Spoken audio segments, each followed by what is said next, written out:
Bienvenidos a un episodio espectacular. El día de hoy tendremos el gusto de platicar con Vladimir Ramos, quien es un consultor político y experto en comunicación estratégica. Vladimir Ramos es director general de la empresa Pretorians, con una sólida trayectoria en comunicación estratégica, gestión de campañas y asuntos legislativos. Además, Vladimir ha desempeñado un papel clave en campañas políticas de alto impacto. Por ejemplo, fue parte del equipo encargado de la redacción de discursos para la campaña presidencial de Xóchitl Gálvez en 2024. Además, contribuyó a la estrategia de comunicación digital para Marcelo Ebrard en 2023 y ha estado sumamente involucrado en campañas políticas. No solo eso, Vladimir se ha desempeñado como secretario de Enlace Legislativo y coordinador de asesores del grupo parlamentario del Partido Encuentro Social de 2019 al 2021. Curiosamente, tiene una trayectoria política también que incluye un periodo como diputado federal durante la legislatura del 2009 al 2012, además de ocupar diversos cargos clave en el servicio público, desde su labor como subdirector nacional de servicios sociales hasta su papel como dirigente en Nueva Alianza y como subcoordinador nacional de vinculación social del partido.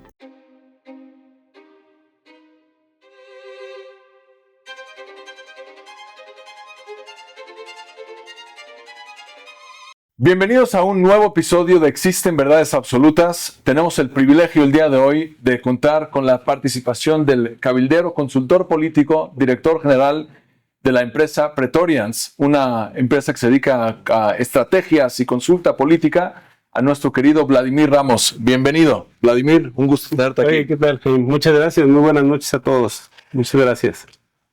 Algo que tenemos mucha duda respecto cuando una persona platica con un cabildero, antes de empezar, porque tenemos un programa repleto de información, tanto del tema de los aranceles, qué está pasando con esta guerra arancelaria entre Estados Unidos y México, y también con varios conflictos por el mundo. Tenemos el conflicto de Rusia contra Ucrania y tenemos el conflicto de Israel, que ya tiene demasiado tiempo, bueno, los dos conflictos, Israel y Hamás.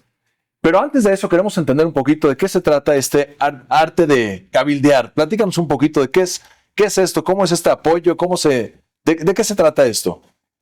Bueno, lo que hacemos nosotros es ayudar a quienes ingresan a la política o quieren ingresar a la política o quienes ya están dentro de la política a dirigir mejor sus esfuerzos, a administrar mejor su tiempo, a administrar mejor sus recursos económicos, a entender el contexto, la coyuntura social, política, económica en la que están inmersos, en las cuales van a competir, desde una persona que busca ser regidor, alcalde, diputado federal, local, cualquier cosa que quieran emprender, o si eres un gobierno como tal, quieres mejorar las políticas públicas, quieres mejorar tus reglamentos, un gobierno municipal quiere mejorar su ranking en el índice de reglamentación básica municipal, les ayudamos a toda esta parte. Entonces, es algo bastante enriquecedor porque estás en la política, estás inmerso en algo que nos gusta muchísimo, estás en la parte técnica, siempre estás en constante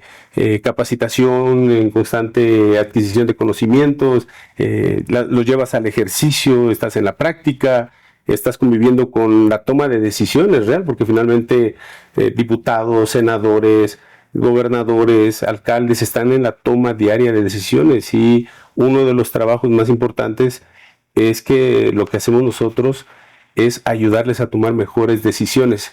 Al final ellos son los tomadores de decisión, pero en como le dicen, proceso de toma de decisiones, lo que nosotros hacemos es bastante. Estar ahí apoyando. Sí, y es muy enriquecedor, es ayudar a México desde atrás, ¿no? Y es algo interesante en tu caso porque, a diferencia de otras personas que a lo mejor apoyan a todos los políticos, pero tú también tuviste el privilegio de ser diputado federal por un par de años. Entonces, no solamente es de atrás, pero realmente entiendes también todo el contexto, ya sea interno dentro de la política, pero también lo necesario para que esta gente pueda tomar las mejores decisiones. Sí, mira, yo tengo un dicho y digo es que he sido borracho y cantinero, ¿no? La verdad es que desde muy joven, en los pueblos de México, yo soy de la costa del estado de Chiapas, de Villa Comaltitlán. Saludos, mamá, estoy en la televisión. Soy de la costa del estado de Chiapas. Y en los pueblos la política se vive de una manera muy peculiar, es muy intensa, porque todos nos conocemos. En los pueblos, las familias pelean en las contiendas municipales, se dejan de hablar los compadres, los primos se pelean. Entonces, de verdad, esa intensidad se vive, es muy fuerte. Entonces, esto nos dio mucho. Mi papá viene también de una bagaje de izquierda, me llamo Liev Vladimir, no por obra y gracia del Espíritu Santo. Sí.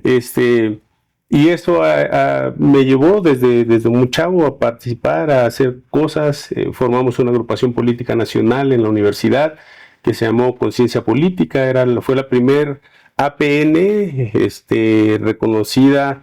Bueno, existen dos figuras políticas que reconoce el INE, ¿no? Que son las APNs y los partidos políticos. La nuestra fue la primera que fue integrada, dirigida por jóvenes universitarios, y eso a la postre terminó convirtiéndose en un partido político. Fascinante, qué interesante.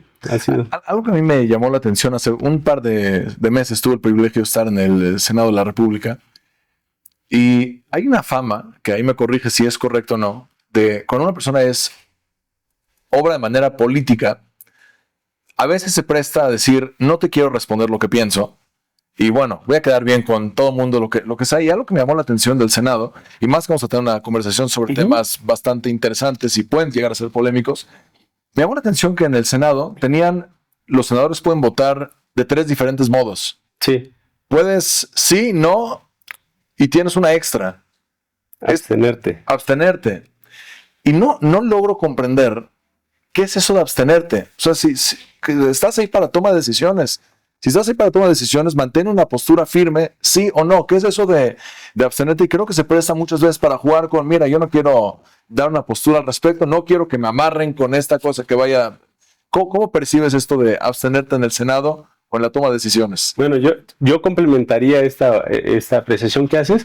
Hay una cuarta, el no presentarse al pleno a la hora de la votación. Imagínate. Entonces, ni sí, ni no, ni te abstuviste, ¿no? Te ausentaste. Claro. Y eso se da mucho, ¿no? Fuiste al baño y pasó la votación. Sí.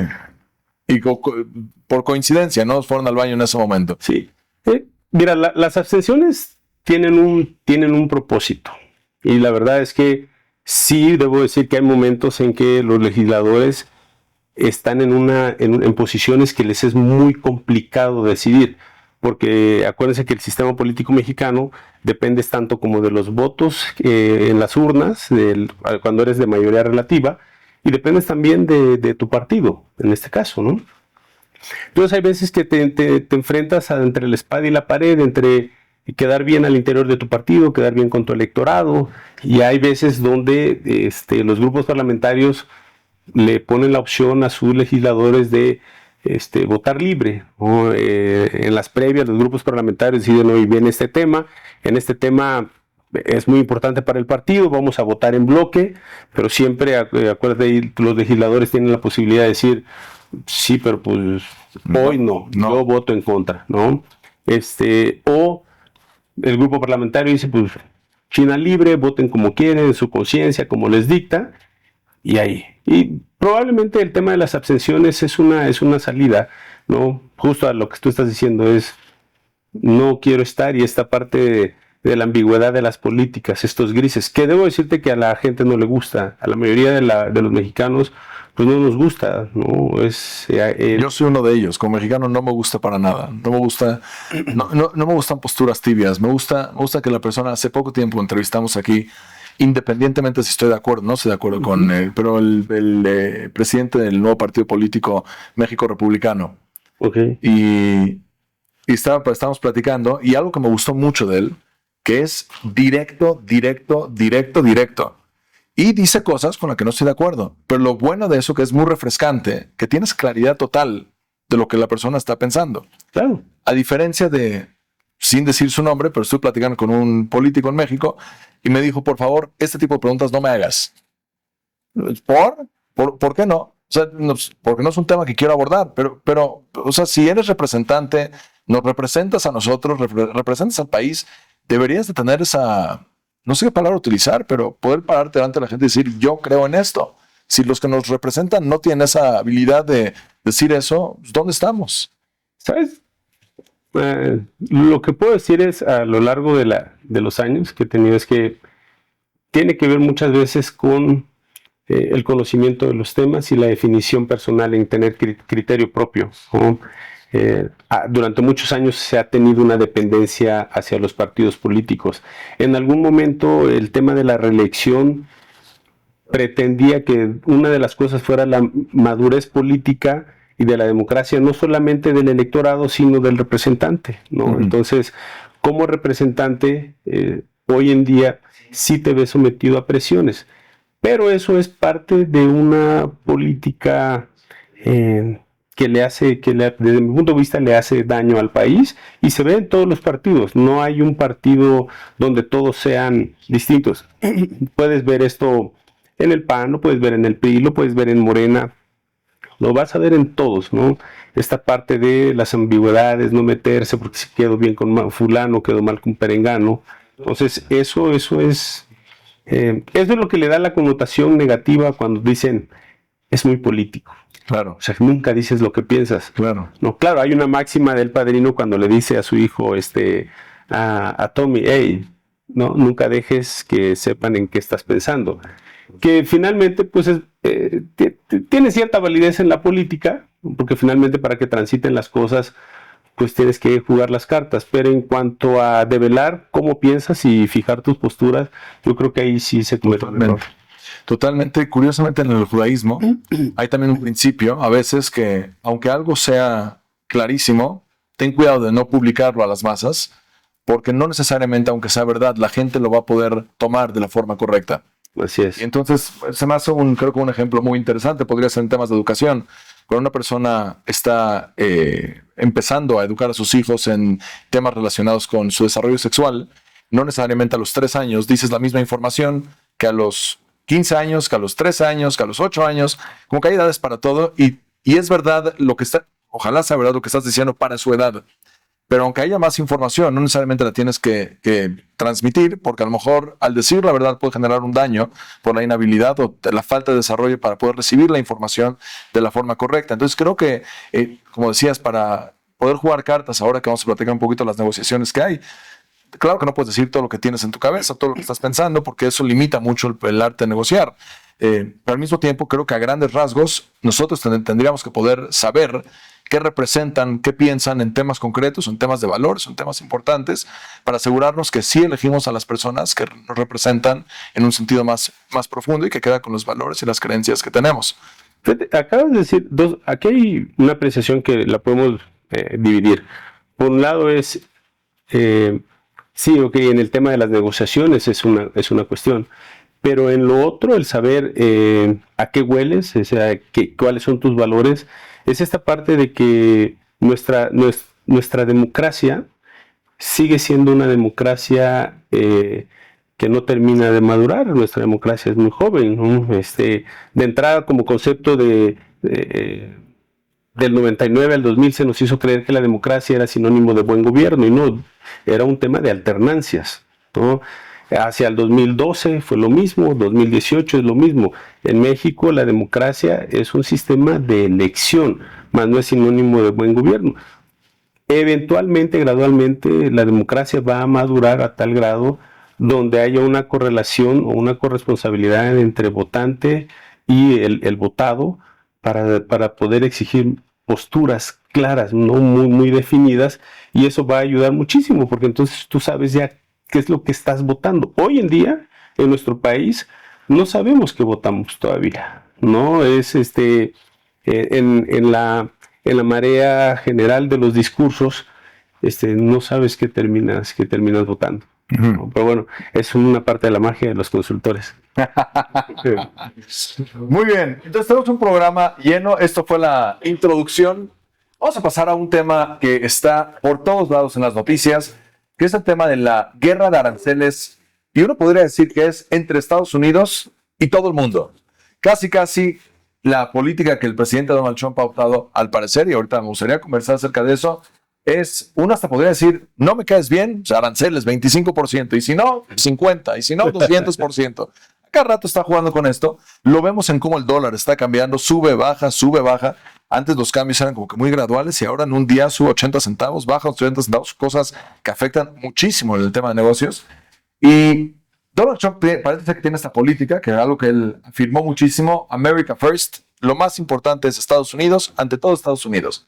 Nosotros, siendo parte del Tratado de Libre Comercio, entonces tenemos una relación con Canadá, Estados Unidos, muy, muy estrecha. Somos tengo entendido, el vecino y el socio más importante, número 2. El segundo en comercio. Y entonces, seguro tenemos que estas cosas son importantísimas en el impacto a México. Y la pregunta es, para empezar, ¿cómo estás percibiendo estas amenazas que ahora el 2 de abril ya van a entrar otra vez los aranceles del 25%? Y dijo que no sea el 1 de abril, así dijo, él clarificó, va a ser el 2 de abril. Sí, porque el primero le daba mala espina, ¿no? No era supersticioso, pero... April Fool, las bromas del 1 de abril, entonces el 2 de abril, para que sea serio. Pero ya lleva 2 veces que se ha echado para atrás, como que dice, pero no, dice y otra vez y nos da chance. ¿Qué está pasando? ¿Nos puedes explicar un poquito el contexto de qué es lo que está pasando? Y realmente a lo mejor tiene razón. ¿Qué se espera de nosotros? ¿Qué podemos negociar? ¿Qué hacer con todo este caos? Fíjate, a ver, cuando empezó todo este tema de los aranceles, lo más fácil es caer en los lugares comunes del análisis, ¿no? Entonces los aranceles, Trump está siendo proteccionista, Trump esto, Trump lo otro, le falla, ya tiene edad, 78 años. Yo partiría primero de que el análisis sobre la guerra de los aranceles de Donald Trump versus el mundo entero, en el cual México es una pequeña parte, lo tenemos que ver desde una óptica heterodoxa, es decir, no podemos analizar esto de una manera convencional, porque realmente no es convencional esto. Lo primero que yo te puedo decir, o sea, te diría, son 5 cosas que tenemos que ver. La primera es entender los intereses de Trump, ¿no? 2, ¿qué es lo que busca Donald Trump para Estados Unidos? El tercero es México en la economía de los Estados Unidos, porque eso es algo que de repente los mexicanos sobrevaloramos, ¿no? Sobre todo la comunicación gubernamental sobrevalora, no solamente este gobierno, los anteriores y el anterior al anterior, ¿no?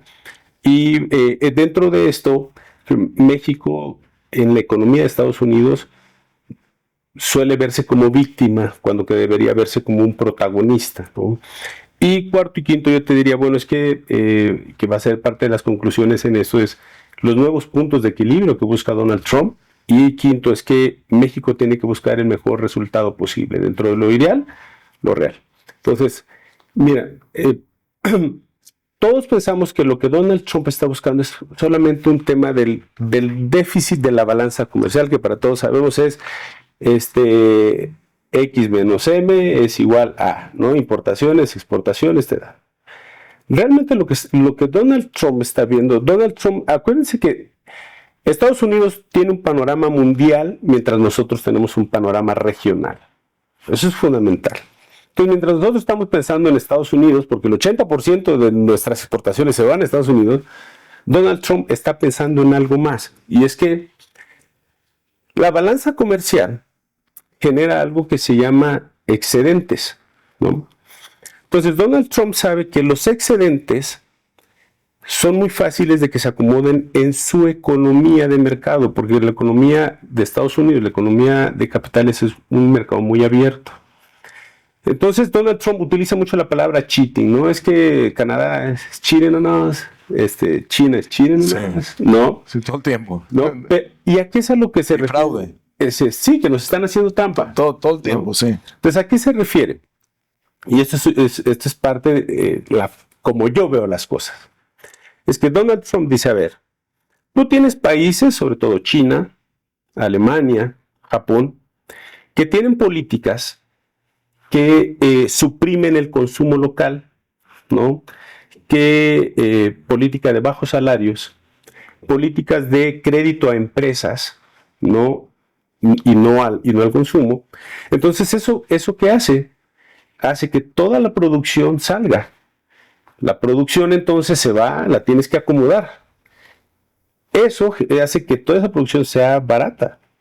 Cuando llega a los mercados, se vende muy bien, Eso le genera excedentes, un saldo económico monetario a China, a Alemania. Entonces, ¿qué es lo que haces con este dinero? Cuando ya tienes muchísimo dinero, pues compras deuda.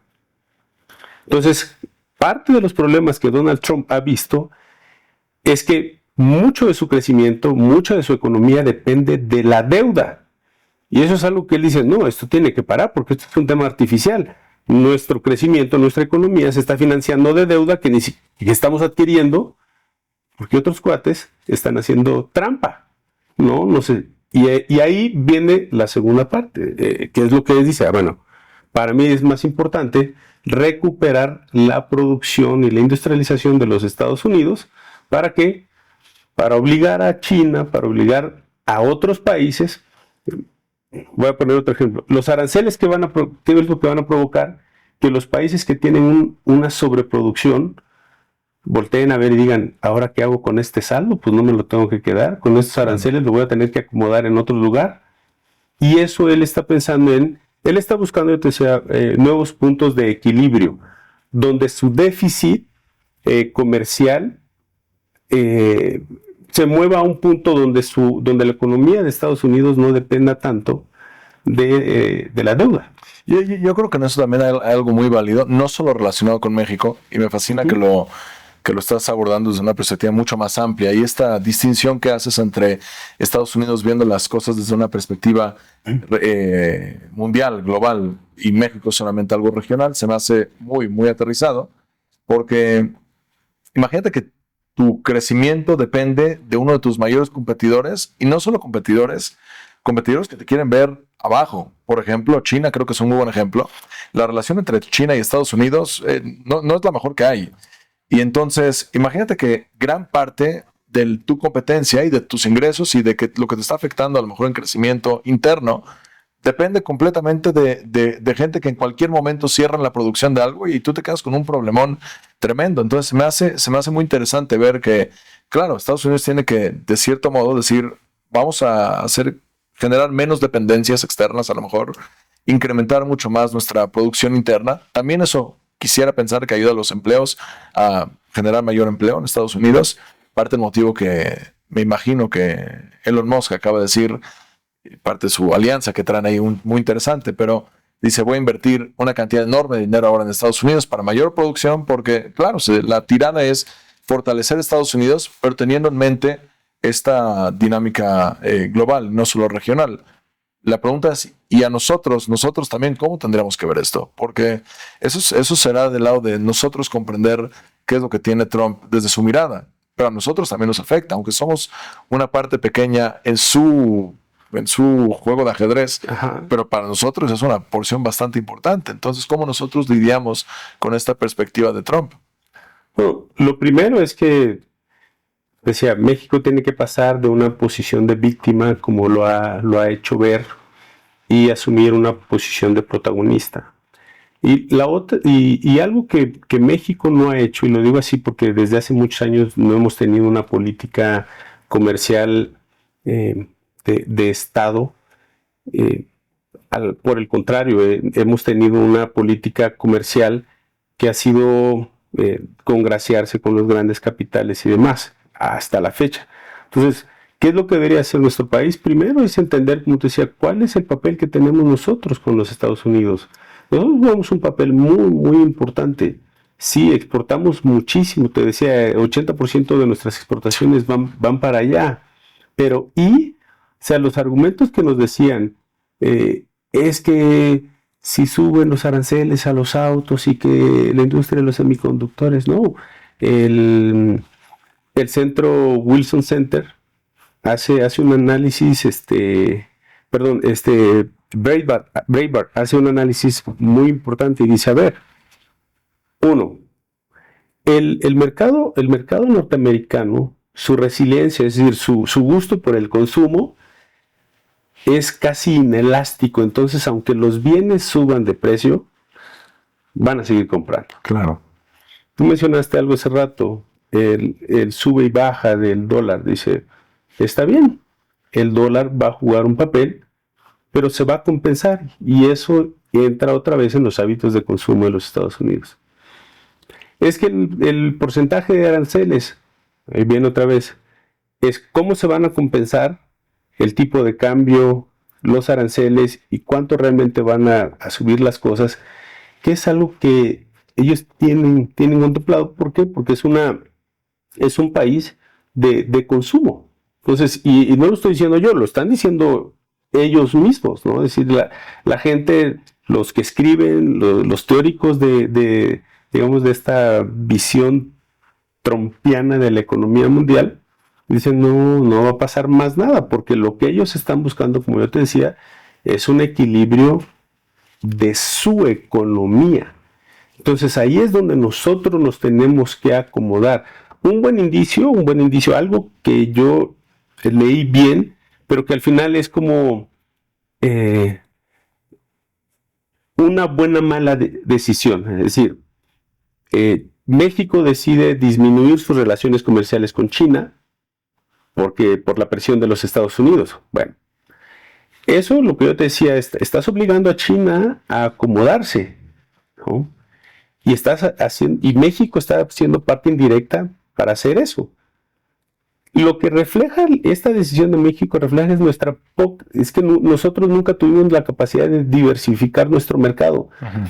Hace unos días la presidenta Sheinbaum, y también lo dijo, nunca se lo escuché decir a López Obrador, pero lo dijo Peña Nieto, lo dijo Calderón, somos de los país que más acuerdos económicos tiene en el mundo.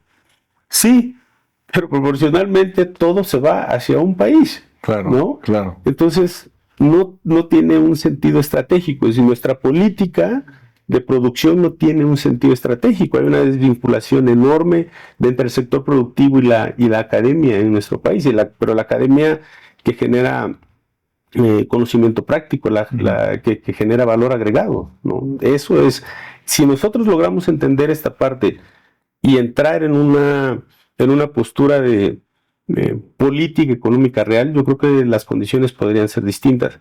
Y aquí viene otro, aprovecho y abordo el tema de fentanilo, migrantes y demás. Para Estados Unidos es pues sobre el muerto las coronas, pues ya que estamos en esto, presionemos, porque yo tengo que entregarle más cuentas también a mi electorado en Estados Unidos. Claro. ¿No? Hay quienes piensan que los aranceles son una medida como una extorsión a México para que México, no, al final de cuentas, Estados Unidos está viendo todo el paquete, ¿no? Y sobre ello se está acomodando las cuestiones que desde su punto de vista le hacen daño, ¿no? Yo estaba siguiendo a un comentador político muy famoso en Estados Unidos, muy polémico también, se llama Ben Shapiro, y muy polémico el señor. Hace poco tiempo iban a traer a México y sé que por temas de seguridad se canceló la presentación porque estuvo, como dato curioso, lo trajeron a la Universidad de Berkeley en Estados Unidos. Se gastaron $600,000 en seguridad. $600,000 en seguridad para traerlo a la Universidad de Berkeley. Pero el punto es que él decía que él considera, y él es muy, muy cercano y muy a favor de Trump, y dice que él considera que las medidas el sistema de amenaza de aranceles por parte de Trump es muy bueno, pero solamente cuando se está utilizando para negociar. Pero si realmente se está utilizando como medida para castigar a los demás países por el poder que ellos tienen, él considera que eso a largo plazo va a afectar. ¿Y por qué hago para Estados Unidos, no solo para el resto del mundo? Él decía, cuando se trata de una guerra de aranceles, todos pierden. Inclusive Estados Unidos, aunque sea un monstruo de economía, igual pierdes. Y la pregunta es esa, porque hace poco tiempo él decía en su show, él comentaba, ¿qué se espera por parte de Canadá? ¿Qué quieres de Canadá? Para Canadá lo está amenazando cada rato y bromeando con que es el estado número 51, que se me hace como broma, se me hace muy chistoso a mí, la verdad. Y le decía antes al Governor Justin Trudeau, no en vez de decirle primer ministro, pero decía, bueno, ok, vamos a amenazarlos con 25%, con 50%, pero ¿qué se espera de ellos? Porque si es el arancel para que se quede, él lo ve problemático. Si es el arancel para recibir algo a cambio y después quitar los aranceles, maravilloso. Y hago este comentario justamente por lo que dices del fentanilo y por el narco y por por armas, etcétera, los migrantes. ¿Qué se espera de México? porque eso implica mucho cuál debería de ser nuestra reacción. Nuestra reacción es decir, bueno, nosotros también ponemos 25%, como le hizo Colombia por unos minutos, hasta que se dio cuenta que... Hasta Ecuador dijo, no, pues también. Sí, sí. Sí, Ecuador también dijo, no, yo también les voy a poner eso. No le peguen al perro cuando está amarrado, no sean así, ¿no? A mí me dio mucha risa eso ver Ecuador, y de la gente ¿y tú qué? ¿De dónde apareciste tú, Ecuador, de repente con una amenaza a Estados Unidos? Pero, ¿cuál debería ser la reacción? Yo entiendo lo que dices. La pregunta es, nosotros como México, ¿qué sería la postura correcta? Decir, ok, vamos de regreso contra ti, nos adaptamos, pero si sí, ¿qué es lo que está esperando Estados Unidos de nosotros? O sea, ¿cuál es el cancelar o minimizar nuestras inversiones o nuestra sociedad con China, o minimizar la interacción que tenemos con China? ¿Qué se está esperando de nosotros y cuál debería ser la respuesta mexicana ante las amenazas arancelarias? Bueno, si yo fuera Marcelo Ebrard, mira, a ver, qué es lo que desde mi punto de vista tiene que hacer México? Primero es vigilar su sobrevivencia económica. Porque si no lo hace, olvídate de los apoyos políticos, no, el país puede entrar en una situación bastante complicada. Entonces, lo primero que tiene que hacer México es definir cuáles son sus prioridades. Su prioridad es con quien tiene el 80% o su prioridad es con quien podría. Una vez que alinee sus prioridades, tiene que establecer una ruta paralela para que México tenga más margen de maniobra. Porque hoy estamos en esta situación porque nosotros mismos nos pusimos ahí. Nosotros, me refiero al gobierno en turno, al Estado mexicano, ¿no? O sea, no en particular a es una consecuencia, son actos. Entonces, México tiene que tener mucho cuidado de no caer en esta espiral de negociación de extorsión, ¿no? De estás alimentando al león, pero el único que va a decidir cuándo está satisfecho es el león, y en este caso el león es Estados Unidos, ¿no? Sin embargo, yo creo que en esta situación sí puedes, acuérdate que me voy a remontar a las clases del doctor Imtiaz Hussain, originario de Bangladesh, en la universidad, y él te decía, a ver, tienes 4 cuadrantes, ¿no? Perder, ganar, ganar, ganar, ganar, perder, perder, perder. México tiene que caminar, hacer todo lo posible a donde nosotros ganemos, aunque sea poco, pero que ganemos. Aunque Estados Unidos gane más proporcionalmente, porque esto al final de cuentas es toda proporción guardada, ¿no? Entonces yo sí veo áreas de oportunidad. Si el área de oportunidad es un tema de la lucha contra el crimen organizado, dale, ¿no? A eso te va a exigir muchísimas más cosas, vas a revelar muchísimas más cosas, pero si el que nada debe, nada teme, pues ya iremos viendo, ¿no? Y probablemente a la larga los mexicanos ganemos muchísimo para que finalmente caiga ese velo que ha estado amparando este contubernio que viene desde los 60s del crimen organizado con el gobierno mexicano, ¿no? El otro es, lo que decía, la ruta paralela es un tema de qué vamos a hacer como mexicanos para diversificar, y te lo vuelvo a decir porque pero tampoco es descubrir el agua tibia, es qué vamos a hacer para diversificar nuestro mercado. Seguimos siendo, en la mayoría de nuestros, presumimos de que somos los principales exportadores de aguacate y del tomate, productos primarios. Claro. No hay manufactura ahí, ¿no? O sea, ¿cuál está el valor agregado? Eso es donde nosotros tenemos que empezar a trabajar, ¿no? Y tú lo ves, si tú analizas que tenemos una política que castiga la educación superior, la innovación tecnológica, y que valida otro tipo de políticas, entonces eso te habla mucho de lo que podemos esperar. Yo te podría decir, si algo tendría que apostarle México sería a la educación por sobre todas las cosas, ¿no? No solamente porque es un igualador social, sino porque es una promesa incumplida desde la Revolución Mexicana. Así es. ¿No? O sea, la educación en México sigue siendo tan heterogénea, que no vamos a poder avanzar, ¿no? Entonces, es uno de los principales pasos. Y es un todo, es una política de Estado. México no la tiene fácil en este momento, pero para mí el cómo acomodarnos a las circunstancias, nuestra capacidad de adaptarnos sin caer en victimizarnos, es uno de los primeros pasos. Claro. Esto del cambio en la cultura a nivel de educación se me hace tremendo. Algo que me viene a la mente, mínimo relacionado con el judaísmo, es que Maimónides, que fue el filósofo más importante de la historia judía del siglo XII, él escribe ya desde, pues, imagínate, 900 años atrás, él escribe: no hay ninguna ciudad judía donde los niños, desde la edad más temprana, no tengan acceso a la educación. Y eso era un pilar del judaísmo, pilar.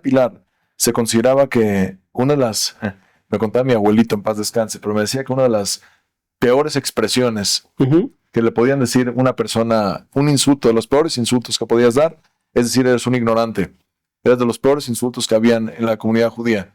Más que cualquier otra obscenidad o cualquier otro, nada, ser ignorante era del peor insulto que podría haber, porque si el humano tiene esta facultad de poder procesar información, Aristóteles decía, ¿no?, nuestra habilidad de razonar, y si no estamos fomentándolo en los niños, claro que cuando estamos exportando productos primarios, uno dice, bueno, pero ¿dónde está quedando toda la parte de desarrollo que podríamos aportar? Que hay mucho, un espacio de oportunidad tremendo. No, es que, o sea, vuelvo otra vez, la falta de tener una visión de Estado. Seguimos siendo... Daniel Cosío Villegas escribió hace muchísimos años sobre el estilo personal de gobernar, y México sigue siendo un país donde el estilo personal de gobernar priva. Entonces, cada 6 años hay un nuevo estilo, hay una nueva visión. Entonces, no hay un rumbo. En Estados Unidos, voy a tomar de ejemplo Estados Unidos, es las diferencias entre votar republicano, votar demócratas, pueden ser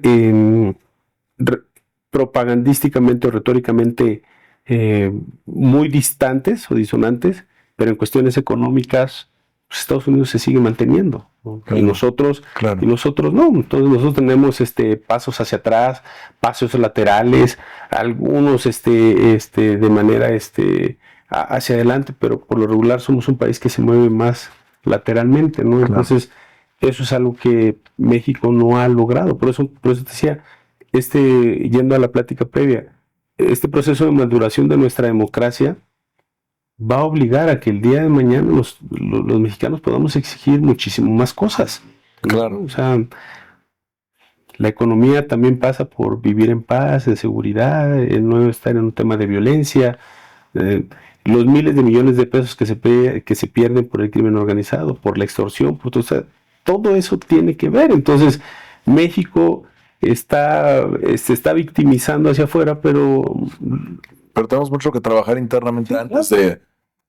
Yo creo que una gran lección que nos podemos llevar de esto tiene que ver con el enfoque en el tema de educación, enfocarnos en educación, ya sea a nivel gobierno, pero también nosotros a nivel, ya sea instituciones también de educación, porque tristemente a mí me ha tocado trabajar en algunas instituciones de educación donde te das cuenta que también hay temas que van más allá del deseo real de poder enfocarnos en una educación sana para nuestros alumnos o nuestros hijos, pero también creo que a nosotros nos toca como papás, como padres de familia, dar ese ejemplo de la importancia, de apostar la importancia del tema de educación, porque si no trabajamos en casa y en las instituciones, a lo mejor, o en ciertas instituciones educativas, no están recibiendo eso, y a nivel gobierno, en la cultura del país tampoco se está haciendo eso.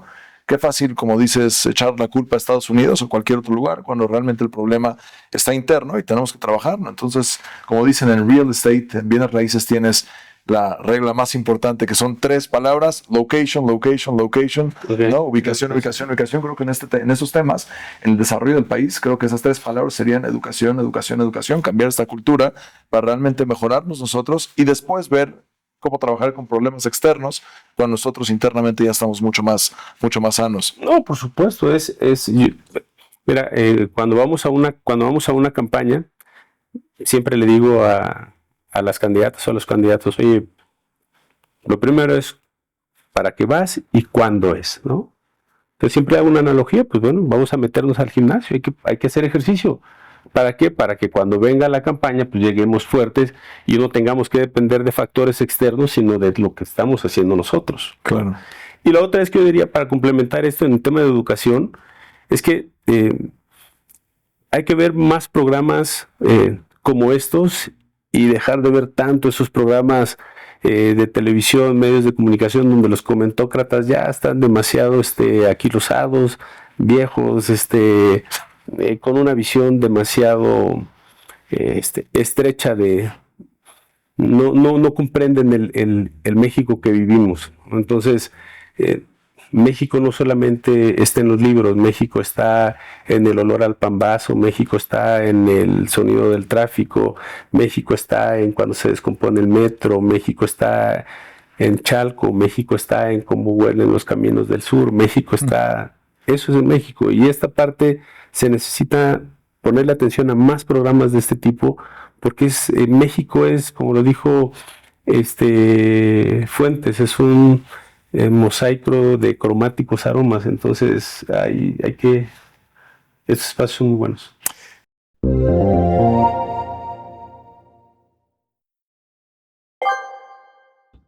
Si te está gustando el contenido de este podcast, no olvides de darle like, suscribirte al canal y prender todas las notificaciones. Interesante, gracias. Y eso fue un patrocinio de corazón, así que... Sí. Vladimir, una última pregunta relacionada con México, porque creo que es importante. Tiene que ver con Trump decide designar a ciertos grupos de narcos, ciertos cárteles como organizaciones terroristas, y se platica que el propósito de eso es poder tomar medidas mucho más severas desde fuera, entrando al país para también acabar con estos problemas que tiene Estados Unidos, ya sea por fentanilo, ya sea por armas. ¿Cómo percibes esto? Porque yo tengo sentimientos encontrados. Yo siento que si estamos haciendo un mal trabajo, que vengan a ayudarnos. Pero también entiendo el riesgo de qué es eso que otro gobierno se está metiendo en cómo manejar tu país. Pero llevamos tanto tiempo con el problema. Si alguien no sé, si yo pienso en mi casa, imagínate que llevo con una ventana rota por mucho tiempo y llega un vecino y dice, oye, ya, y me pone la ventana, pues gracias. También puedo decir que te metes en mi... Está bien, pero gracias, o sea, me arreglaste mi ventana. ¿Cómo percibes esto de Estados Unidos designar a estas organizaciones como organizaciones terroristas con el propósito de involucrarse físicamente en nuestro país para acabar con el riesgo que ellos perciben en el suyo? Para mí, mira, aquí entra, como tú bien dices, temas de nacionalismo, populachero, la soberanía malentendida, que yo siempre le he dicho que es una soberanía de papel. Realmente, que esto sirva, yo creo que esto va a ayudar a que se caigan las máscaras, o como decía un presidente muy famoso, no fuera máscaras, y eso va a ser muy importante. Lo que sí te puedo decir es que México, tácticamente, presupuestalmente, militarmente, tiene la capacidad para enfrentar al crimen organizado, o sea, hasta económicamente.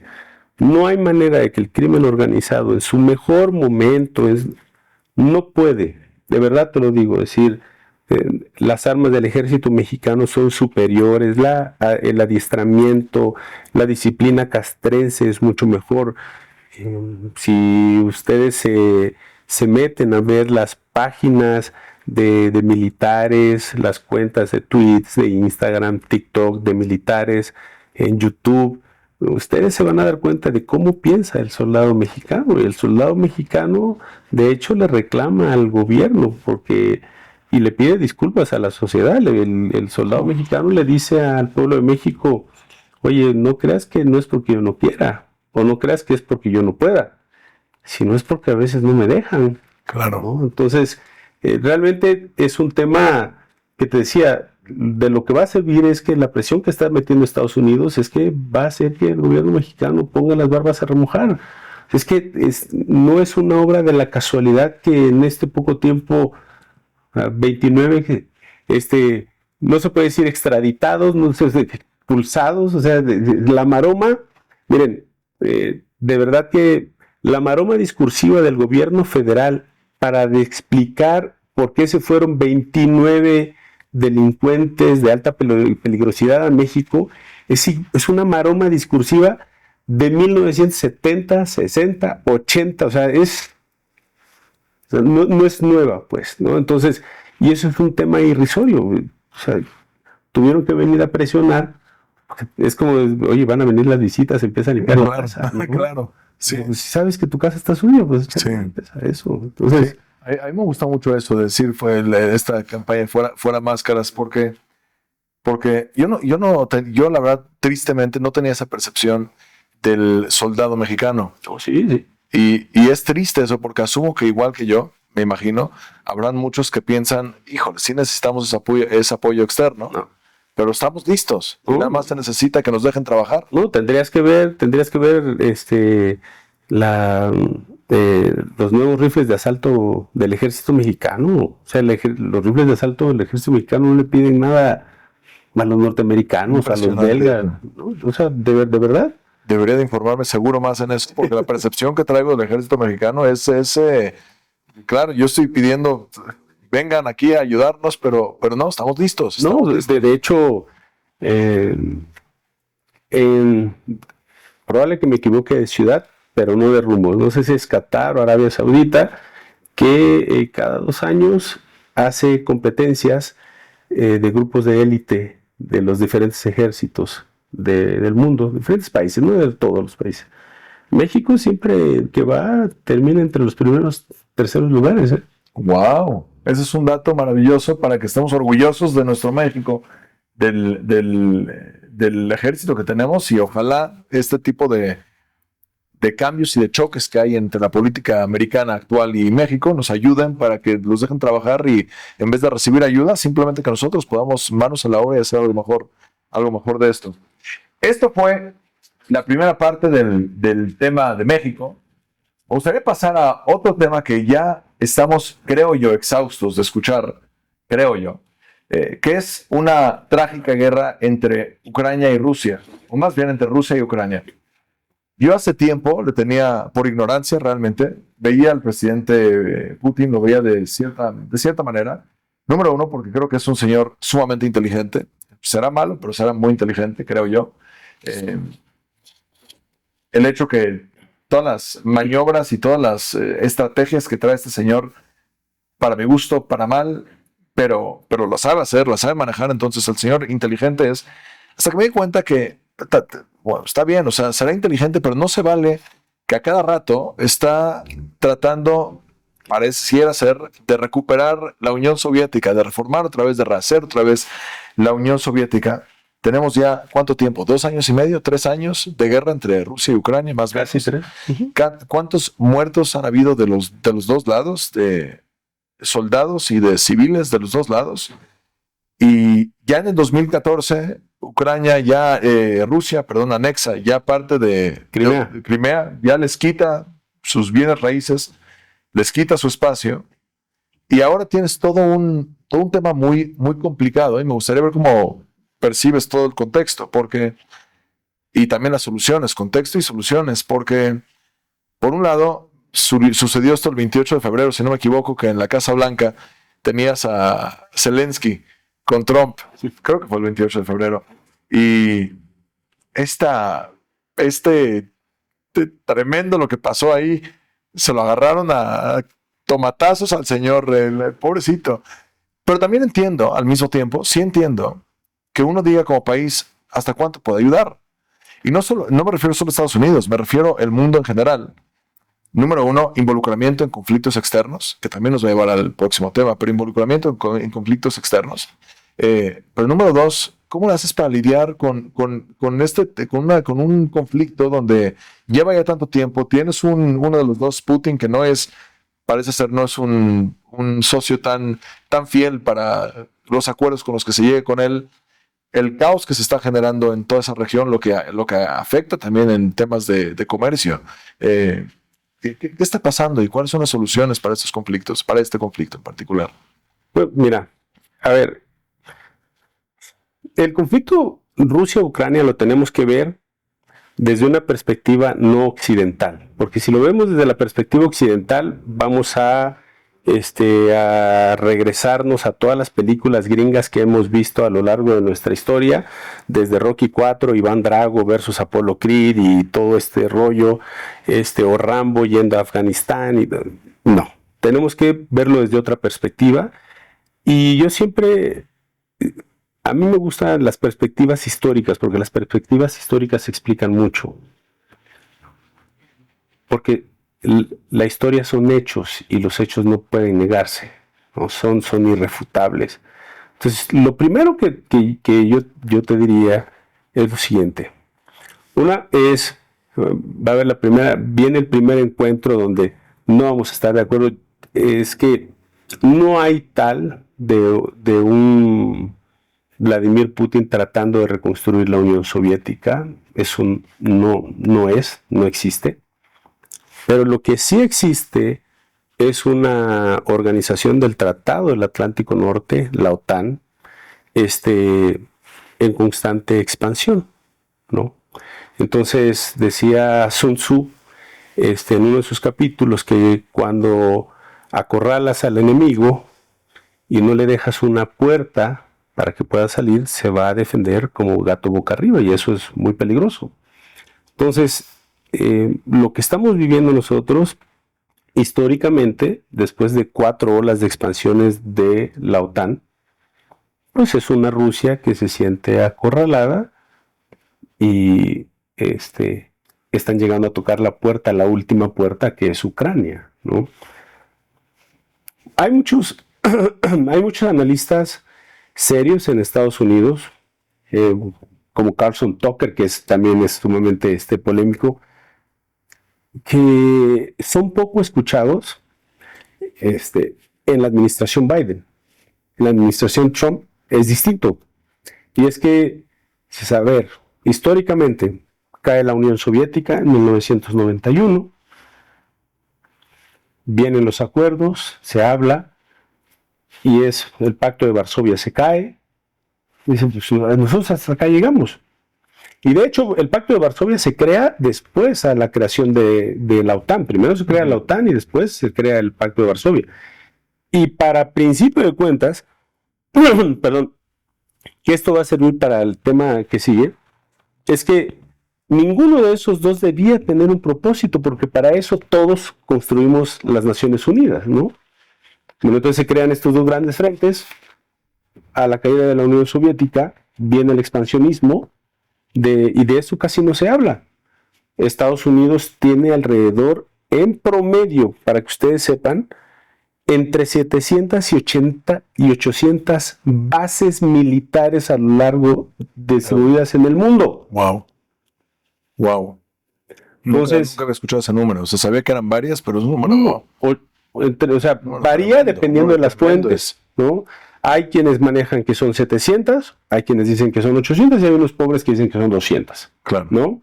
España tiene 2, yo me imagino que tendrían que ser en España, claro. ¿No? ¿Sabes que donde más hay es en Alemania? Wow, no sabía. ¿No? Entonces, ¿por qué? Yo creo que tiene que ver con el espacio estratégico. Tiene que ver Alemania. Desconozco ahí pero te cuento una anécdota mejor. En 2019 voy a Rumania. Desde muy chico quería conocer de dónde venía el famoso Drácula, que realmente no existió, sino Vlad Tepes, el empalador. Entonces tuve que ir hasta una localidad que se llama Poyenari, que es hasta allá donde está la zona de Transilvania.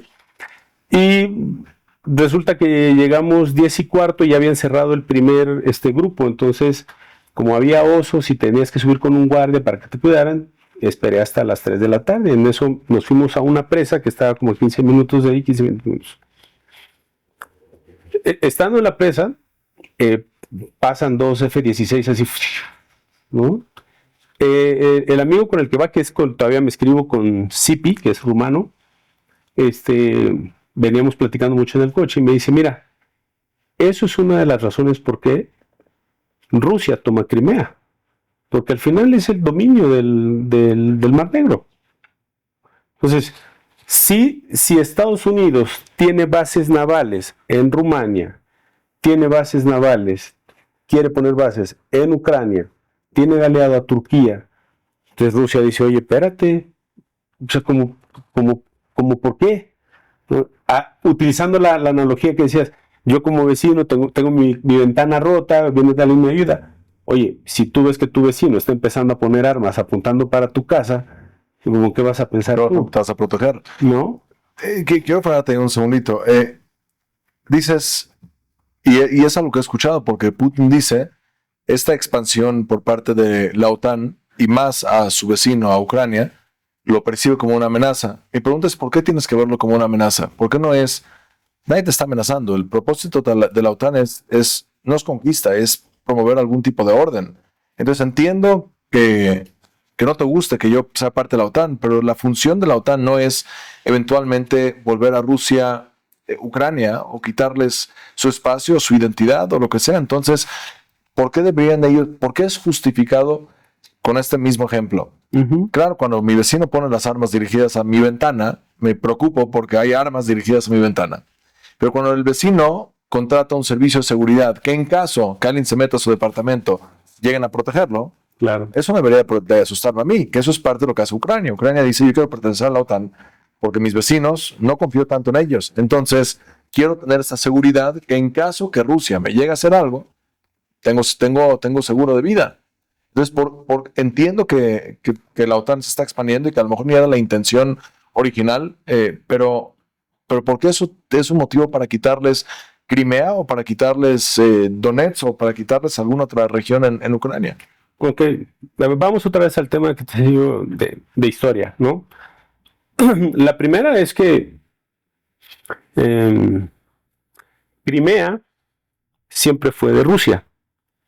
Nikita Khrushchev, que fue primer ministro de la Unión Soviética, era originario de Ucrania. Crimea siempre fue el centro de esparcimiento de los rusos. Entonces Nikita Khrushchev dice, pues se la voy a dar a que la administre Ucrania, ¿no? Pero era una base naval rusa.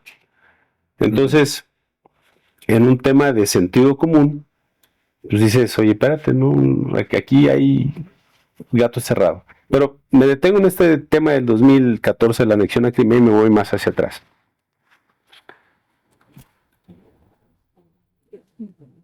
No hagas cosas buenas que parezcan malas, y eso es lo que ha sucedido. En Ucrania, después del 2000 hacia el 2010, los intereses de Occidente, los intereses de Estados Unidos, son fuertes y son latentes. Mira, al rato que hablemos del otro tema, te voy a mostrar, es que, perdón, en estos pocos días del gobierno de Trump, las acciones de la industria armamentista de los Estados Unidos ha crecido 23%. Wow. ¿Ok? Entonces, ese es un driver en política exterior. Entonces, en el 2000, del 2000 hacia adelante, empezó a haber una lucha por controlar políticamente a Ucrania. Uh-huh. Cuando lo que viene primero es un gobierno electo por los ucranianos, prorruso. Y tiene razón y sentido el tema prorruso.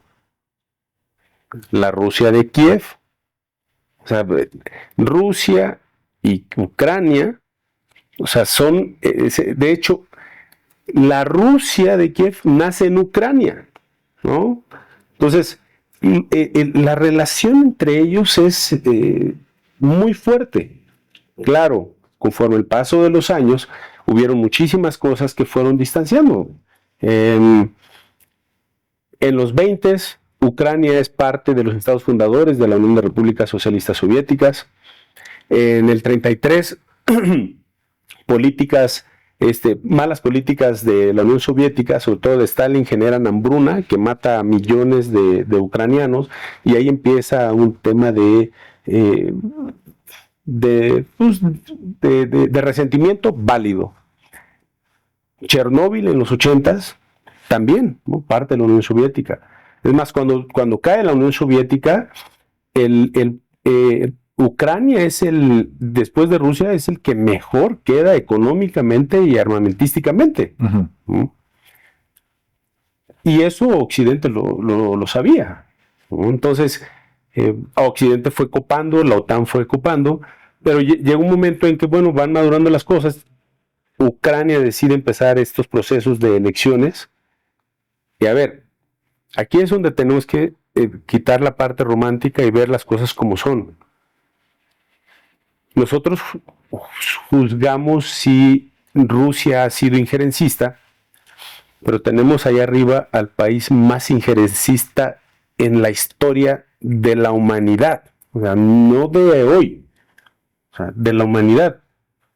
Más basta ver, solamente los ejemplos de América Latina bastan y sobran, ¿no? Entonces, pero Ucrania elige a un presidente, Yanukovych, que era prorruso, y es entendible. Tú hablas de la región del Donbass, es todo Kramatorsk, el Donbass, Donetsk, son comunidades de habla prorrusa que se identifican más hacia allá. Entonces, pues sí, hay un tema ahí que es muy difícil de dividir. El problema ahí es que cuando empiezan los intereses políticos, pero hay un factor más, el interés económico. Rusia provee de gas a Europa y los gasoductos pasan por ahí.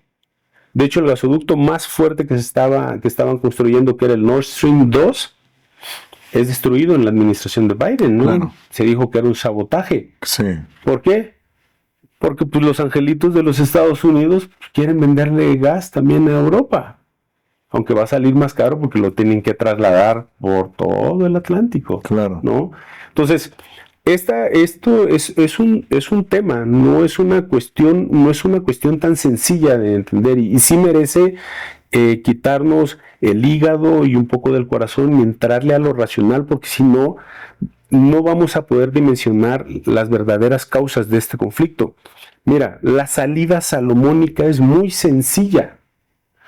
¿Qué es lo que ha puesto? Es más, les voy a decir algo. A los 2 meses de iniciada la guerra entre Rusia y Ucrania, las primeras pláticas que se tuvieron en Turquía, Rusia y Ucrania llegaron a acuerdos. Pero no sé si te acuerdas que a los pocos días llegó ¿cómo se llama el primer ministro despeinado de Inglaterra? Boris Johnson. Iba a decir Boris Yeltsin.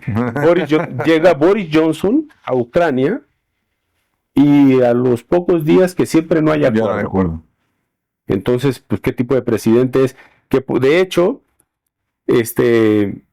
Volodymyr es Vladimir y se hizo famoso en una serie rusa que se llamaba Presidente, y tal cual así le llegó, ¿no? Entonces, ¿por qué hoy no está siendo tomado en cuenta? Pues por muchas cosas que ha hecho. Pero bueno, voy a lo que te decía.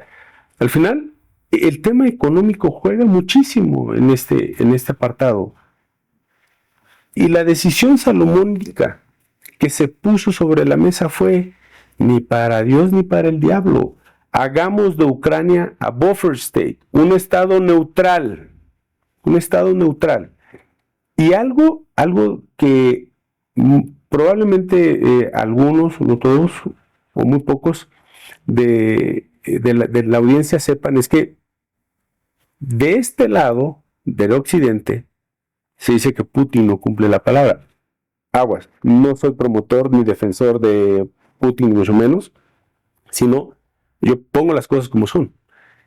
Pero del otro lado hay todo un mundo que no conocemos. O sea, solamente nosotros pareciera que el mundo empieza en Estados Unidos y termina allá por Francia y Holanda. O sea, es lo que hay. Y ya es lo que hay, ¿no? Y cuando que no. O sea, la verdad es que no. Entonces, buffer state, un estado neutral, todas las garantías. Estados Unidos, la Unión Europea aporta y Rusia aporta, arman, todos felices y contentos, que se haga una democracia y nadie se mete. Y ya. Y se acepta. Oye, yo entiendo la libre determinación. Muchos dicen, es que Ucrania tiene derecho. Sí, tiene derecho. por supuesto que tiene el derecho a. Oye, pero pareciera más que un derecho, la búsqueda de ese derecho, pareciera que no estás entendiendo el contexto en el que estás y eso cuenta. Uh-huh.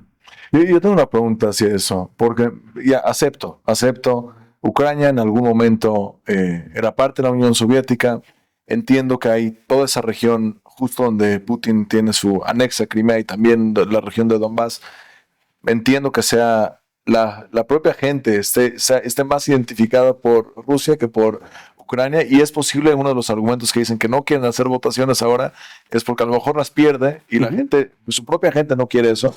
Pero ¿no sería parecido eso al argumento de decir, le pedimos a nuestra presidenta Claudia, asumiendo que tendríamos la posibilidad de luchar contra Estados Unidos, que pues, anexemos Texas, porque en algún momento Texas era nuestro, y anexemos California, pues, en algún momento era nuestro, y nos los quitaron, y realmente mira la cantidad de latinos que viven en California, ni hablar, y en Texas también, casi el español es segunda lengua, entonces, y con todos los migrantes que mandamos cada día, entonces, pues, luchemos porque si nos toca, o sea, siento que llega un punto donde ya pasó tanta historia que aunque en algún momento sí pertenecía a México, no es México. No es México, es Estados Unidos.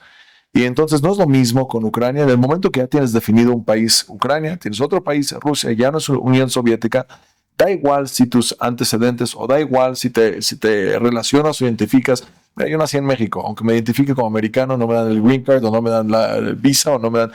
Hay un proceso si quieres, pero no es nada más como te sientes en ese día. Entonces, quitarle el país a Ucrania porque, pues, mira, la gente nos quiere a nosotros, ¿por qué ese sería un buen argumento?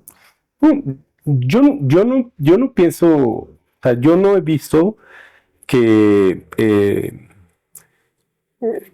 o sea, la petición de Rusia de que se declaren autónomas las zonas del Donbass es una apuesta. O sea, acuérdate, al final tú tienes que presionar para que se tiren las cartas en un aspecto de negociación. El chiste es llegar a la mesa y negociar, ¿no? Si partimos de que todo el mundo quiere la paz en Ucrania, si el primer paso o sea, si Rusia se siente agraviado y Rusia es el que te está diciendo, oye, te he pasado muchas, porque es que hay que ir a la historia, pues, y sí, te he pasado muchas, o sea, te tengo por todas partes, o sea, te tengo atrás en Japón, te tengo aquí en Corea del Sur, o sea, de Corea del Sur hacia arribita está Vladivostok y ya estás, luego aquí ya tienes Japón, arribita del Japón está Karelia, o sea, si tú, oye, te tengo en todo el Mar Negro. Te estoy diciendo que en Ucrania, ni para Dios ni para el diablo. O sea, lo dejamos como un estado neutral. Estado neutral. Entiendo eso. ¿Ok? Oye, pero es que quieres que se reconozcan estas partes como estado. Pues ya veremos. Dame. ¿Yo qué diría eso? No. ¿Sabes qué? Estado neutral. Se acabó. Ya, y el Donbass se queda en Ucrania. Ya si después el Donbass quiere, pues ya será su rollo. Pero no se dan esos primeros pasos. Y hoy tienes... A ver, estaba leyendo a Ursula von der Leyen, que es la presidenta del Parlamento Europeo. Dios, no, es que no puedo creer. Es una mujer, no dimensiona el valor de sus palabras. Primero, de verdad es que el que sea presidenta del Congreso Europeo no le da el conocimiento para los temas geopolíticos estratégicos de guerra. Entonces yo podría decir que son las grandes ligas. Hay cosas más allá, ¿no? Y si estos temas incendiarios, o sea, como Macron, que de entrada no sé por qué Francia tiene un lugar en el Consejo de Seguridad si no hizo nada para ganar la guerra, de hecho la perdió, no duró ni 5 minutos. Entonces, y que hoy digan que van a pedir la Estatua de la Libertad, porque pues Trump, ¿verdad? Sale la vocera de Estados Unidos, de la Casa Blanca y le dijo, oiga, pues dígale que si no fuera por nosotros estarían hablando alemán. Sí, me fascinó, ¿no? Eso, me fascinó esa respuesta. O sea, sí. Es el tipo de cosas que te digo, oye, si realmente la paz es de veras, es, ok, a ver, ya, neutral, zona neutral, ya, nos quitemos. ¿Quieres ayudarle? Ayúdale en infraestructura, la recuperación de las instalaciones eléctricas, todo eso, pero no lo armes. y Rusia se compromete a, pues sí, es algo que decía, ¿por qué Rusia sí se lleva bien con los demás países? Y parece que con Occidente no. Uh-huh. Dime si alguna vez has escuchado de Rusia invadiendo algún país africano. No. ¿No? Sí, parece ser. Me fascina eso que dijiste, de no ver el conflicto desde una perspectiva mirada occidental. Hay otro tipo de miradas para verlo, y justamente te das cuenta que en las interacciones que tiene Rusia, a lo mejor con otros países que no representan esta mirada occidental, de una forma mucho más sana de llevarse. Podrá ser. Eso me lleva, Vladimir, al último tema. Venga. Tenemos poquititos minutitos, nos quedan pocos minutitos. Entonces, tengo que empezar este tema con una declaratoria personal. Okay. Que yo a nivel personal me considero sionista en dos dimensiones. Me considero sionista desde una perspectiva religiosa, en el sentido que la palabra Israel o Jerusalén aparece en el Antiguo Testamento, en la Torá, en el Tanaj, una cantidad enorme de veces. Siendo rabino, está mal esto que no tengo este dato, pero una cantidad enorme, más de 300 veces, si no me equivoco, en el Tanaj, en todo el Antiguo Testamento. Jerusalén e Israel como país es central a la parte de identidad judía como lo percibimos a nivel religión. Pero quitando la parte de religión, también cuando surgió el movimiento sionista político, separado, creo yo, de la religión, tenía que ver con ese tema de, principalmente Teodoro Herzl, aunque no es el primero, pero es el que se lleva todo el nombre, de ver que durante el desarrollo de la historia, uno de los grupos, no sé si es el grupo, pero uno de los grupos más perseguidos ha sido la comunidad judía o la religión judía.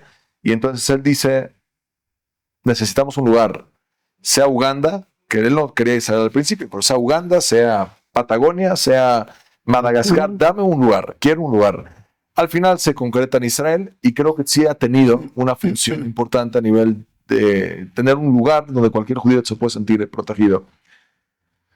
El Estado de Israel es un tema complejo que obviamente no es para 5 o 10 minutos de conversación, es realmente complejo. Y han habido tantos conflictos en Israel desde la Guerra de Independencia en 1948 y negociaciones previas que se trataron de hacer para justamente evadir cualquier tipo de conflicto, y bueno, no sucedió. 7 de octubre, saltando décadas y décadas y décadas que son fundamentales para el contexto 2023. Hasta el 2023, tienes para mi gusto, un ataque terrorista. Sí. Por parte de esta organización, para mi gusto, terrorista de Hamas. Entran a Israel, se dice que más de 3,000 personas, entre ellas civiles y soldados terroristas, matan a más de 1,000 personas, se llevan secuestrados a más de 250 personas, y al día de hoy tenemos todavía secuestrados en Israel, en la Franja de Gaza, 59 personas. La mayoría de ellos ya son cuerpos, no están vivos. Después del 7 de octubre, tienes este ataque tremendo por parte de Israel hacia la Franja de Gaza, y no se ha solucionado. 2025, seguimos con este conflicto, decenas de miles de muertos en la Franja de Gaza, y una de las mayores críticas, yo escucho mucho a un señor que me ha generado mucha angustia en este tema en particular, que se llama Piers Morgan. Okay. Y Piers Morgan dice que totalmente Israel tiene el derecho a defenderse después de un ataque terrorista. Todo el derecho a defenderte, y más ha sido el ataque terrorista más fuerte en proporción para la historia judía después del Holocausto. Entonces él dice, todo el derecho para defenderte. Pero hay una regla de proporcionalidad. Y dice él, I have a moral quandary, es la frase que él utiliza todo el tiempo. Y dice, yo siento que ya se pasaron en el nivel de ataques que tienen contra la Franja de Gaza, tomando en consideración que es una de las zonas más densas de todo el mundo, uno de los lugares más densos de todo el mundo. 1.8, se estima de 1.8 a lo mejor 2.1 millones de personas, más del 50% menores de 18 años. O sea, esta es una situación densa, complicada, civiles, niños, menores. ¿Cómo se aborda este conflicto? Porque, aunque a lo mejor va a sorprender a alguien después de decir que me considero sionista, aunque soy sionista, también empatizo con inocentes. Luego la gente se pierde. No, uno puede ser sionista y empatizo.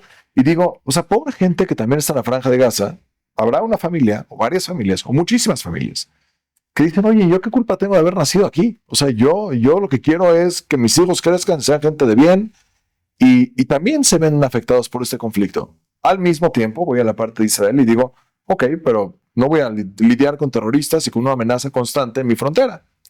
Si Rusia tiene este derecho a, no pensaba preguntarlo de esa manera, pero si Rusia tiene ese derecho a pensar y decir, oye, déjenme en paz, dejen de estar acercándose, aproximándose y generando algún tipo de riesgo, bueno, Israel también lo siente y más con evidencia, no solamente en teoría, la cantidad de ataques que han habido. ¿Cómo ves el conflicto y qué tipo de solución consideras que es viable para terminar con este conflicto en Israel, con la Franja de Gaza, con los terroristas de Hamas y o con este problema de qué se hace con 1.8 o 2 millones de habitantes que radican en esta zona?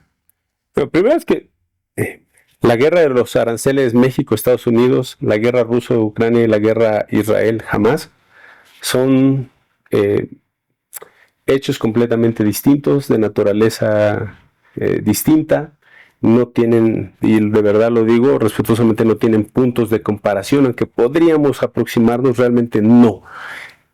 Hace un momento yo te decía que la parte histórica siempre ayuda, ¿no?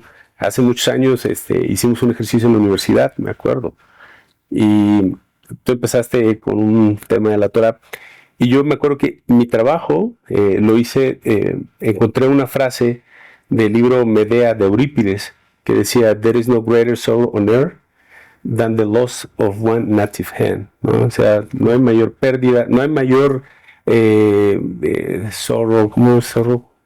¿Cómo sería? No hay mayor pena en el hombre que la pérdida de la tierra de la cual es nativo.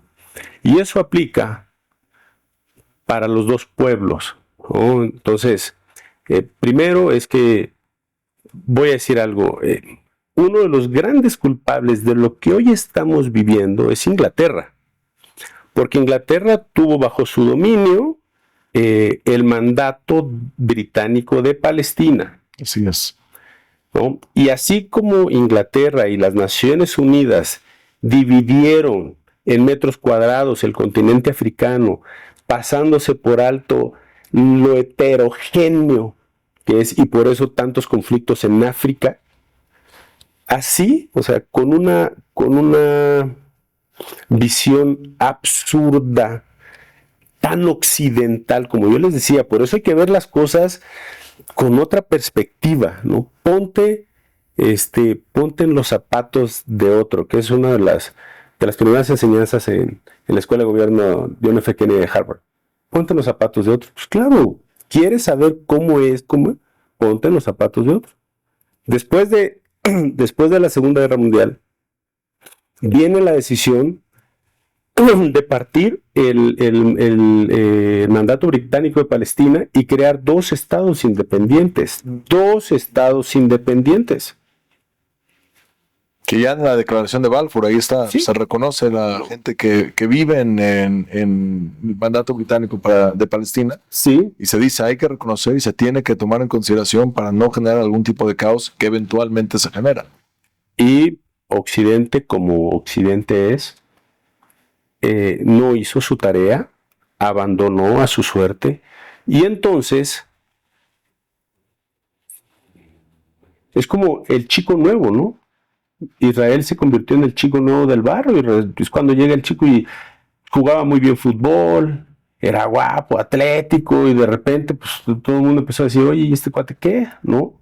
Pero era buena onda. El problema es que las circunstancias fueron demasiado complicadas y las circunstancias no ayudaron. ¿Y a qué me refiero? Las Naciones Unidas hoy viven una crisis de legitimidad, no de legalidad, de legitimidad, porque son las principales, se supone que es el órgano mediador por excelencia, pero tienen en su interior una serie de intereses que primero empieza en el Consejo de Seguridad, donde tiene 5 países que no representan al mundo. Claro. Rusia, China, Francia, que les digo, no sé por qué Francia está ahí. Francia no ganó la guerra. Charles de Gaulle no hizo nada. Ellos perdieron la guerra así. 2, está Inglaterra y los Estados Unidos. ¿Por qué no está algún país que represente en el Consejo de Seguridad al mundo árabe? ¿Por qué no está en el país que representa al continente africano? ¿Por qué en el Consejo de Seguridad no están más representados el verdadero, la pluralidad del mundo? Correcto. ¿No? Entonces, ¿eso qué es lo que genera entre el poder del veto? Y como dice, es una frase de Tayyip Erdogan, presidente de Turquía, que dice, the world is bigger than five. Claro. Y eso es lo que ha generado que muchos de los conflictos hoy se vuelvan conflictos sociales prolongados. Y este es uno de ellos. Entonces, mira, los pueblos tanto de Israel y Palestina han tenido en su historia muchos intentos. Los 70s en Camp David, ¿no? Que fue de los primeros. El más cercano a una paz, el más cercano fue Oslo, 93-94.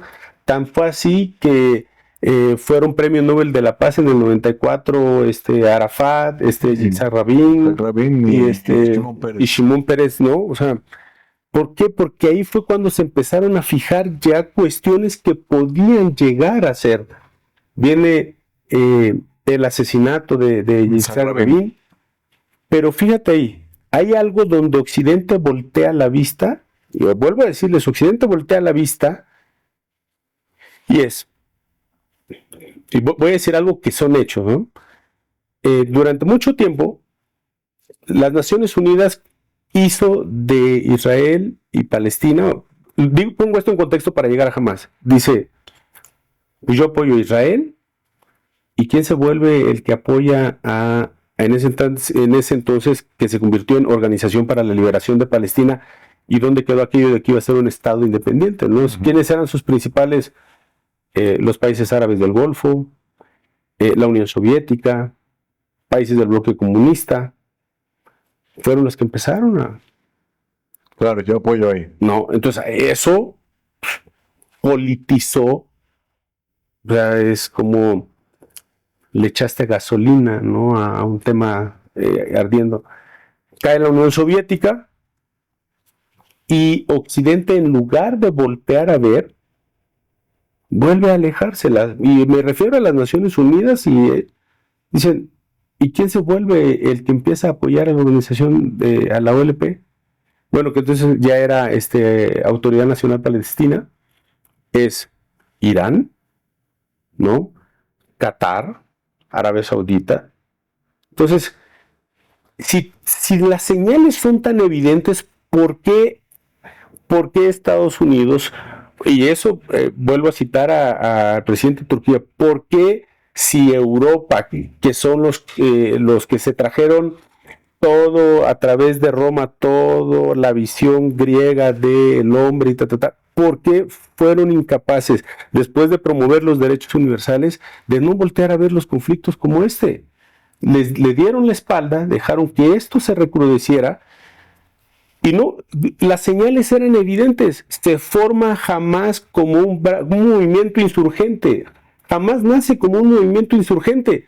Si de repente un movimiento insurgente está teniendo capacidad económica para hacer escuelas, para hacer hospitales, pues era lógico que iba a ganar apoyo social. O sea, pues, ¿qué esperaban?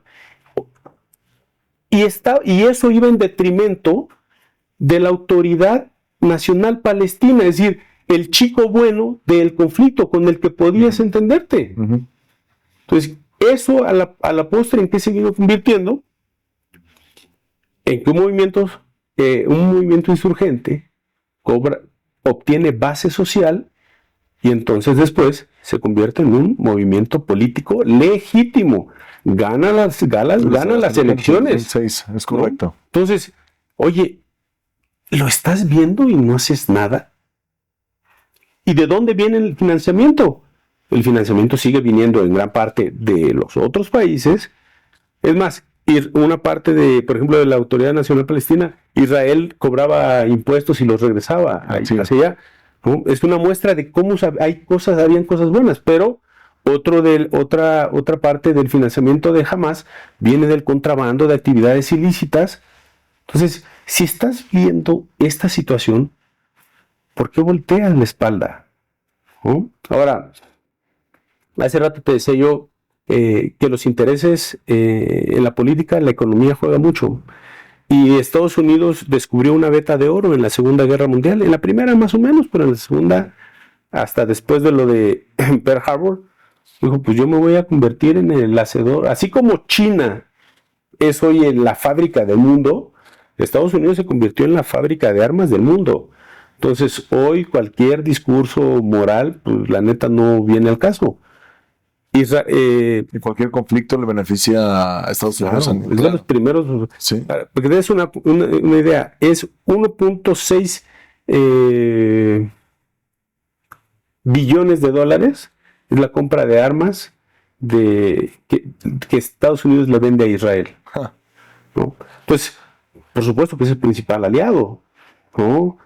Y no lo digo en un tema de culpabilidad, no, lo tengo es de que tenemos que poner las cosas tal cual. Si no desmenuzas, no vas a poder entender, porque como te decía, es un conflicto social prolongado que tiene muchísimas aristas y no lo puedes atender de una manera convencional, tienes que ir atendiendo tema por tema. Lo primero que debió haber hecho Occidente, o que se debiera hacer, mira, una de las críticas a Estados Unidos, a Israel, se trata a grupos terroristas de diferente manera. ¿Okay? A Al-Qaeda lo tratas de una manera, a los de Rakhitin State lo tratas de una manera, a PDK lo tratas de otra manera, ¿no? Porque más o menos como lo que hacen en México, yo no voy a apoyar a tal cártel para que se le pegue a aquel. Claro. Entonces, al no haber un criterio, pues a aquellos les estás dando dinero, juegan, hacen lo propio. Entonces, el conflicto hoy es consecuencia de la convivencia incluso de Occidente.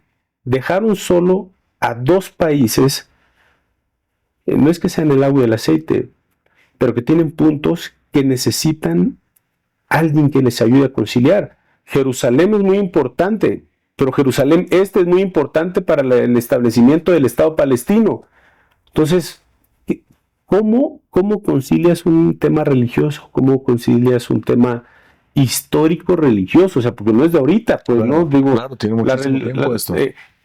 El catolicismo, el cristianismo, todas las religiones después del cristianismo, todas las religiones del Islam, o sea, provenimos del judaísmo. Entonces, sí traemos una cuestión ahí que se necesita de mucha gente con talento a nivel internacional.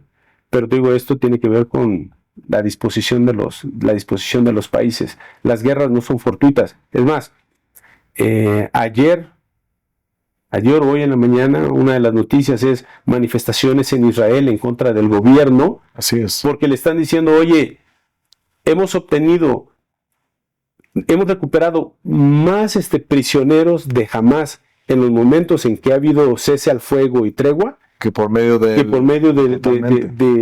uso de la fuerza. Uh-huh. Entonces pareciera que al único que le está sirviendo esto es al primer ministro, ¿no? Entonces, esto es lo que te digo, es las tantas aristas con las que hay que ver, y por eso digo, no nos puede dar ceguera de taller, no podemos quedarnos con una visión occidental, ni de los comentócratas de primer y tercer plano, grado, ya ni sé cuáles son, o sea, ya esos cuates hay que jubilarlos. No, tenemos que refrescar la forma en cómo ver estas cosas. Hay que buscar qué opina gente de otros lugares, porque la verdad es que es lamentable. El hecho del 7 de octubre es aterrador, ¿no? Hay quienes dicen, es que fue una consecuencia de que jamás sintió que había demasiado control del Estado israelí sobre Gaza. Uh-huh. Dices, oye, y tienes un flashback y dices, bueno, entonces la guerra de los 6 días fue porque Israel sintió que se le estaban viniendo muy encima y no tenía demasiado espacio geográfico para eso. Entonces, oye, entonces estás viendo patrones que se repiten, y la comunidad internacional, entiéndase, las Naciones Unidas, no le entra, ¿no? Y aquí diría yo algo, porque me vino a la mente hace rato, no te contesté, es que tú decías hace un momento, cuando hacías la comparación de Rusia y este conflicto, es que la diferencia es que la OTAN ha demostrado que sí usa las armas, es el único que ha demostrado. Si no, pregúntenle a la ex Yugoslavia. Claro, claro. No, entonces, sí. Pero bueno, regresando al tema de Israel y Hamas, hay un término en relaciones internacionales, en la teoría política internacional, que se llama Protracted Social Conflict. Y si se atiende de manera convencional, no se va a llegar a ningún lado. Si lo atendemos de manera heterodoxa, podemos llegar a una posible solución. Vladimir, la última pregunta que te voy a hacer. ¿Qué opinas del plan que dicen que fue broma, no sé bien? Yo lo entendí como una propuesta seria por parte del presidente Trump, independientemente de todo el conflicto, con todos los elementos que hay que tocar, dijo él, sacó su tweet y dijo, compro la franja de Gaza, hago de esto, dijo él, su frase fue, la Riviera del Medio Oriente va a ser de Estados Unidos, nosotros construimos, agarramos a estas 2 millones de personas, las mandamos algunos a Egipto, algunos a Jordán, algunos a países en África, algunos a otros lugares, y después tendrán derecho a regresar si nosotros aceptamos a X cantidad de gente. Tendrán derecho a regresar, pero es nuestro ahora y nos pertenece a nosotros. ¿Qué piensas de esta propuesta? Pienso que es Trump siendo Trump, ¿no? Pero refleja mucho esta visión, vuelvo a decir, western, ¿no? O sea, vamos a arreglarlo desde nuestro punto de vista, ¿no? O sea, sentimos distinto. Es el mundo árabe, el mundo judío, o sea, no, de entrada es una... Bueno, ya, vamos a ponerlo, Groenlandia ya salió a votar, le dijo, ¿sabe qué? Ni para allá ni para acá, Claro. Además, ya queremos ser independientes nosotros. Sí. No, yo creo que es Trump siendo Trump, y es parte de ese desparpajo y la manera con que se tratan los problemas tan serios, de una manera tan no cínica, sino de una manera burda, ¿no? Tan falta de terrible. Ni hablar. Señores, esto ha sido la conversación del día de hoy.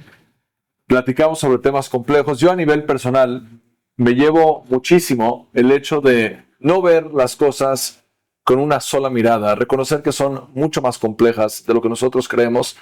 Y es parte de lo que se me hace interesante, Vladimir, de lo que es un consultor político, y más con la mirada también de haber sido diputado federal, porque uno de afuera a veces lo ve y dice, ya, aquí está la solución, y hazlo, y cierra, y acaba, y facilísimo. Y uno se da cuenta que hay muchas miradas, que hay muchos elementos, que es mucho más complejo de lo que una persona piensa. Y cuando hablamos de existen verdades absolutas o no existen verdades absolutas, creo que en parte es el reconocimiento que remontarte, por ejemplo, a principios y hechos históricos es fundamental cuando se abordan cualquier tipo ya sea de conflicto o de tema. Antes de eso, ver qué hechos tienes, en qué te fundamentas, de qué se trata, y verlo de una perspectiva lo más objetiva posible. Y después de eso, reconocer también la complejidad, ya sea de las culturas, de las religiones, de los diferentes elementos que estamos abordando. No todo es el occidente, no todos son 5 países, no todos son mi mirada y lo único que existe. Y es parte de lo que yo me llevo el día de hoy. Detrás de toda la complejidad y detrás de todo lo que hay, diferentes formas de abordarlo y diferentes perspectivas sumamente interesantes. Para mí ha sido un enorme gusto tenerte aquí en este podcast de Existen Verdades Absolutas. Vladimir, muchísimas gracias. Muchas gracias por estar aquí con nosotros en este momento. Apreciamos mucho tu participación, apreciamos mucho todo lo que has dicho. Y no se pierdan, primero Dios, un próximo episodio que va a venir sumamente interesante. Los esperamos en este canal de Existen Verdades Absolutas. Claro que sí, primero Dios. Un gusto estar aquí. Muchas gracias. Hasta luego.